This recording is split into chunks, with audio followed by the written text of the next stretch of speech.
¿Qué tal? Buenas tardes. Bueno, hoy vamos a comenzar, como les había anticipado, con una serie de videos relativamente cortos o lo más cortos posible sobre el tema de la muerte. Yo creo que ya lo hemos dicho en diferentes clases y cursos, que hablar de la muerte es abordar un tema contracultural. Contracultural y hasta en muchos ámbitos de mal gusto, desagradable. Porque si algo caracteriza nuestro mundo moderno es ese rechazo, esa negación, ocultamiento de la muerte y del morir. Ustedes me dirán, no, pero ¿cómo ocultamiento? Si ahora todos los días, mañana, tarde, noche y tras noche, estamos escuchando que hay 200 muertos en Argentina, 1.600 en Estados Unidos, 97.000 en América del Norte y así podríamos multiplicar todos los ejemplos. No se oculta la muerte, estamos permanentemente en contacto con ella. No es que estemos en contacto con la muerte y no es de la muerte de lo que se está hablando a través de estas noticias tremendistas que provocan el efecto que están provocando en nuestra sociedad. Yo no sé si se alcanzará la inmunidad de rebaño de la que ahora se habla, pero sí creo que se ha alcanzado un pensamiento de rebaño, que es cuando la gente asustada, angustiada, no tiene más remedio, o pareciera no tener más remedio, que aceptar un pensamiento hegemónico que desciende de personas consideradas expertas, capacitadas y que tienen responsabilidades de tomar decisiones por todos los demás. Y esa aceptación pasiva, sin una reflexión crítica, nos lleva a estar no solo confundidos y angustiados, sino a tomar decisiones que pueden ser graves para el futuro y para el presente de aquellas personas que además pueden estar pasando por una situación de final de vida o de riesgo de muerte. Por supuesto, mi intención no es abrir ninguna polémica ni sumarme a controversias que están dando vueltas así también en nuestros medios, ¿no? Pero sí quiero recordar, sin entrar en ninguna controversia, que debiéramos estar muy alertas. Los estudiosos hablan de una alerta epistemológica, ¿no? De estar alertas para revisar el pensamiento, el sentimiento, y no contagiarnos, porque hay más de una epidemia dentro de esta pandemia. O sea, hay una epidemia psíquica que yo creo que puede tener consecuencias muy importantes si no estamos advertidos y de alguna manera no intentamos poner una especie de filtro perceptivo para que esto no nos invada. O sea, los griegos tenían muy claro cuál era la diferencia entre una opinión y un conocimiento.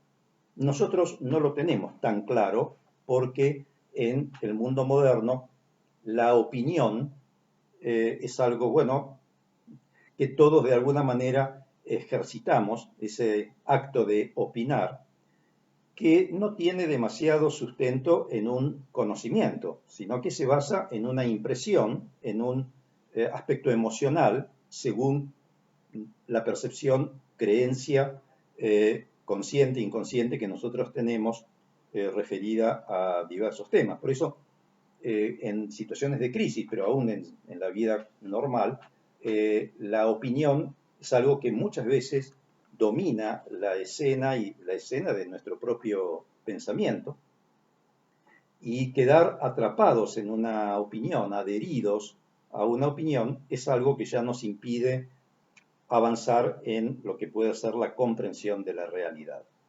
Como esto no es una clase de semiología ni de epistemología, no vamos a analizar qué es una opinión, qué es un conocimiento y qué es una comprensión de la realidad.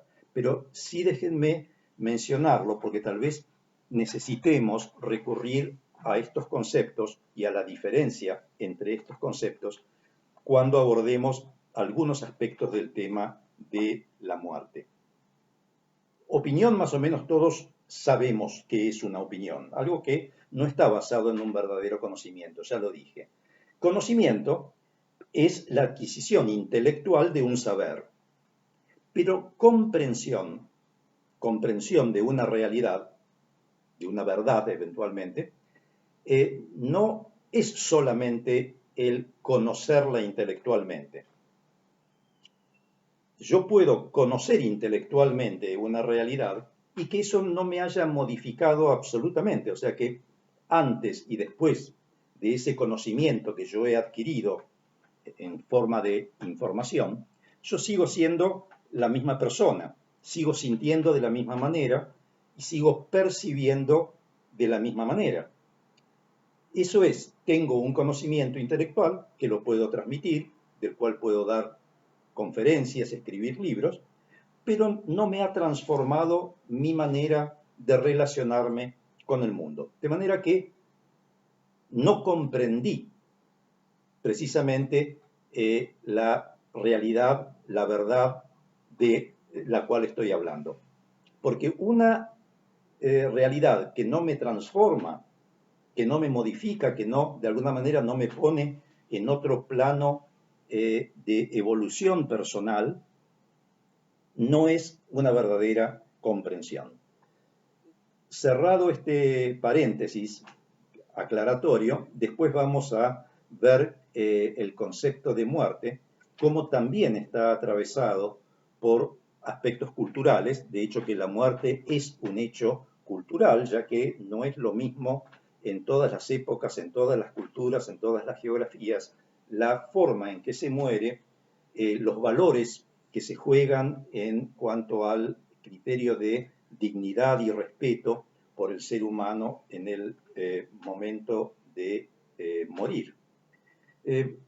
Reitero, estamos en el mundo moderno, todos pertenecemos a este mundo, estamos atravesados por la modernidad que se caracteriza precisamente por una forma de captar y percibir la realidad dentro de parámetros que los podríamos llamar racionales, lógicos, o sea, dentro de los parámetros de lo que llamamos basados en la evidencia. Y esta es una palabra que se utiliza mucho en la medicina moderna, ¿no? Que el saber, para que sea verdadero saber, para que sea verdad, tiene que estar basado en una evidencia que sea expresable numéricamente.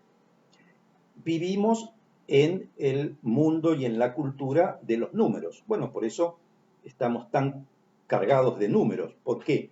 Porque todo saber tiene que atravesar ese criterio de verdad que le otorgan las estadísticas, los números. Y eso nos puede llegar a obnubilar o por lo menos a hipnotizar de tal manera que nos impida ver que esa realidad está conformada por otros planos, accesibles también al conocimiento, siempre que no quedemos constreñidos precisamente en un saber puramente lógico, formal o aritmético.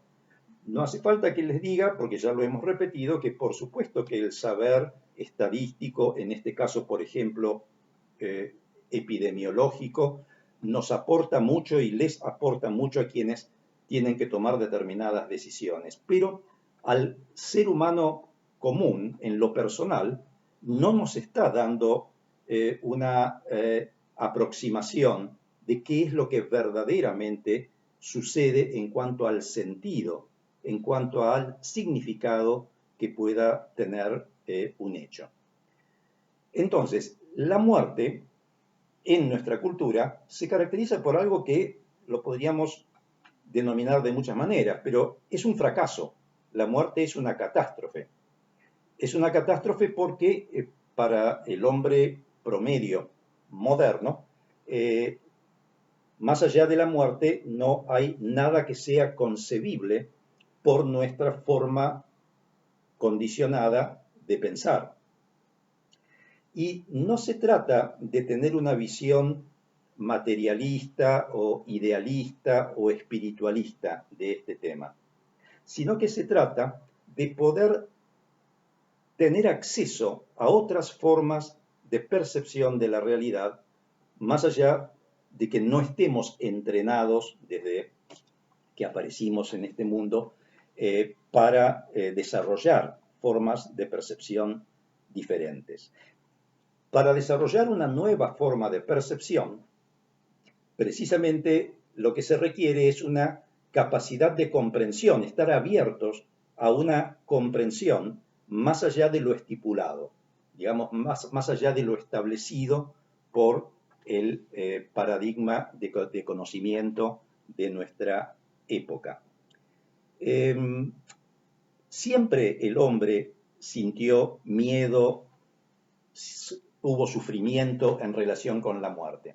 Pero en otras épocas, vamos a ser así muy globales, así en esta revisión histórica, desde el racionalismo en adelante, digamos, desde el siglo XVIII en adelante, lo que prevaleció fue una manera unilateral de interpretar la realidad, que no es que no tenga valor, ha tenido muchísimo valor y ha posibilitado un enorme progreso en la humanidad.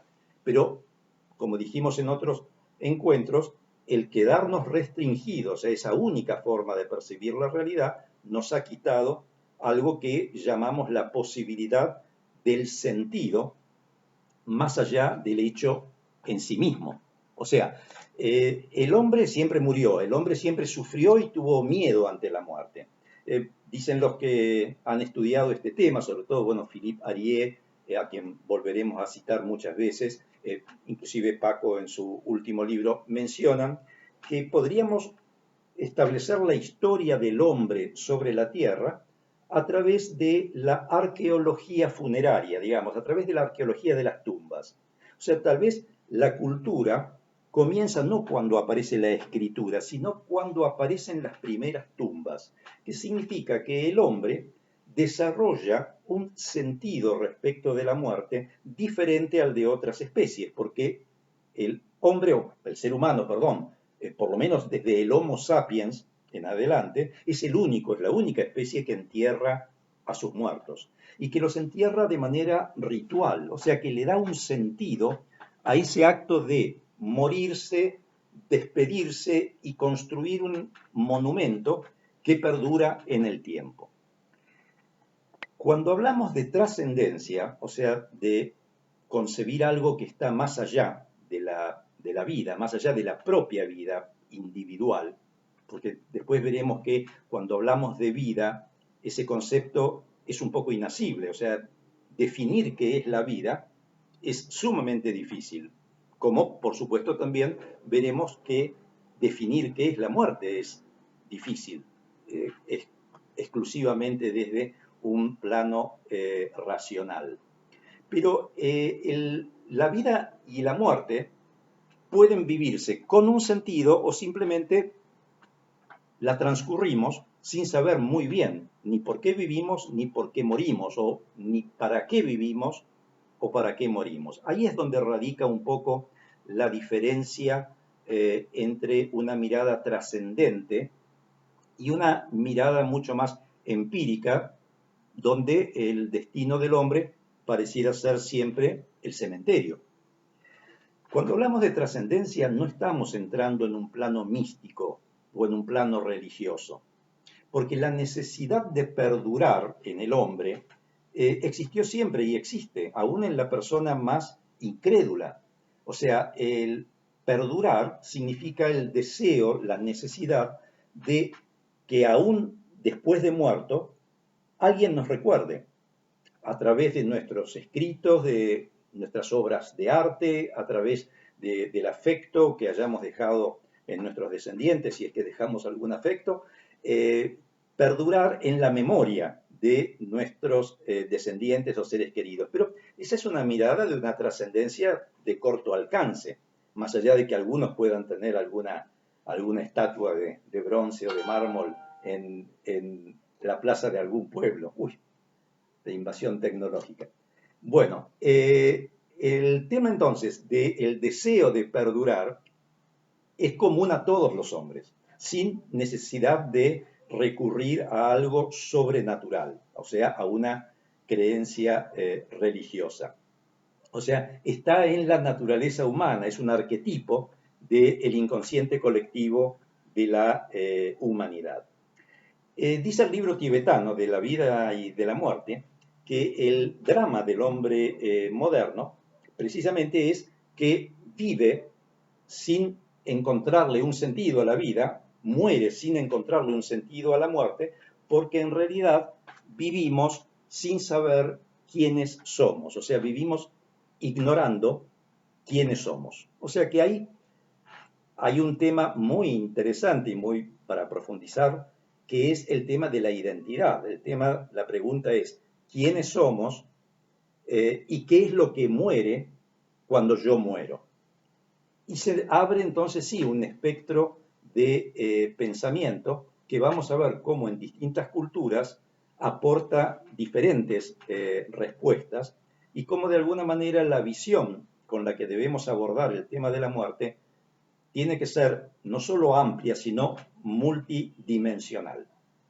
Bueno, esto es solamente una introducción y luego vamos a ir tratando, intentando por lo menos de desbrozar un poco cada uno de estos conceptos que yo puse ahora de manera así un poco pesada sobre el auditorio. Les agradezco la atención y continuamos entonces en el próximo video. Hasta luego.